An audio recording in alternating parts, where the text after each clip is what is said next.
नमस्कार। आज का टॉपिक है रेशियो डिसिडेंडी एंड ऑर्बिटर डिक्टा। रेशियो का मतलब ही रीज़न होता है, ये बस ये ध्यान रखें।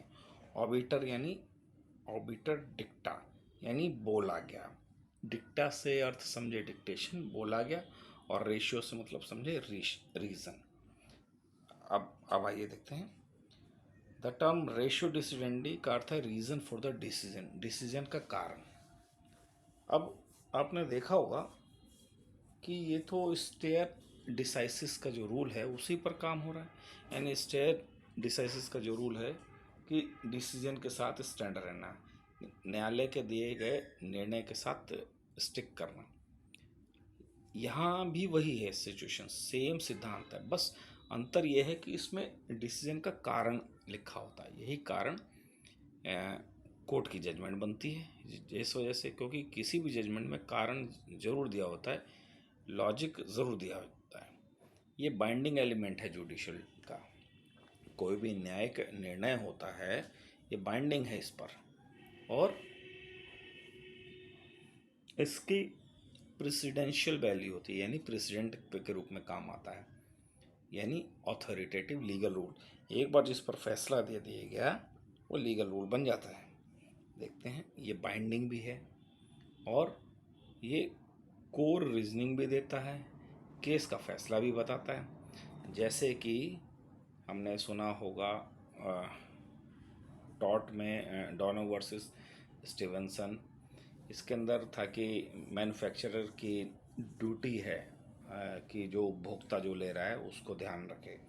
इसी को आधार बनाते हुए मॉडर्न लॉ ऑफ टॉर्ट में नेग्लिजेंस का जो टॉपिक है, और आगे जाके इसी के आधार पर एक एक बाइंडिंग केस बन गई और अथॉरिटेटिव बन गया आधिकारिक रूप से। और इसी का नेग्लिजेंस में इसी का इस्तेमाल ही होता है हर आमतौर पे। इसके साथ साथ अदर भी होते हैं, पर ये सबसे पुराना केस है, इसलिए इसी के आधार पर जो भी नेग्लिजेंस का केस है वो उसे डील किया जाता है। अब देखते हैं ऑर्बिटर डिक्टा क्या है। ऑर्बिटर डिक्टा है things said by the way, जो जजमेंट लिखते लिखते कह गई। जैसे कई बार जज लिखते हैं कि मेरा यदि यदि मेरी मेरी चलती मेरी चलती या मेरे को कानून में मैं लिमिट नहीं होता तो मैं इसको मार देता, या मैं बहुत पागल हूँ उसका मैं ये फांसी पे लटका देता, लेकिन मैं नियम में बंधा हूँ इसलिए मैं इसको और कुछ नहीं कर सकता। तो ये जुडिशियल रिमार्क होते हैं, ऑब्जर्वेशन होती है, या किसी कोर्ट ने कोई ओपिनियन दी ऐसा होना चाहिए हैं, उसकी जजमेंट में लिखा तो है लेकिन लीगल रीजनिंग का पार्ट नहीं है। यानी ये ऑब्जर्वेशन है, रिमार्क है, ओपिनियन है, जो लिखता है जज अपनी बुद्धि से, लेकिन अपने विवेक से, लेकिन वो न्याय के निर्णय नहीं होता, वो सिर्फ विचार होते हैं। इन विचारों को लेकर एकेडमिक बातें हो सकती हैं, सोचा जा सकता है, डिबेट हो सकती है, और सिनेरियो क्रिएट हो सकता है, लेख लिखे जा सकते हैं, लेकिन ये बाइंडिंग नहीं है, ये डिक्टा है, डिक्टेशन है, बाइंडिंग नहीं है। आइए देखते हैं क्या अंतर क्या है। अंतर देखते हैं क्या क्या है रेशियो डिसिडेंडी, और इसमें अंतर क्या क्या जाता है। देखिए, रेशियो डिसिडेंडी का अर्थ है रीज़न फॉर द डिसीजन, और ऑर्बिटर डिक्टा का by the way statement.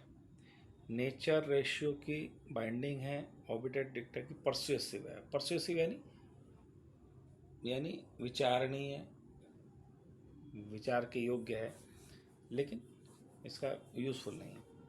Presidential value यानी इसको क्या औरों में फॉलो किया जाएगा, दूसरे मैटर में, हाँ, लोअर कोर्ट में फॉलो किया जाएगा, हायर कोर्ट के डिसीजन को लोअर कोर्ट में फॉलो किया जाएगा, ये इसकी वैल्यू है। तो क्या इसकी प्रेसिडेंशियल वैल्यू क्या है, may be consider by court, court ले सकता है इसकी हेल्प, लेकिन इसका बाइंडिंग नहीं है।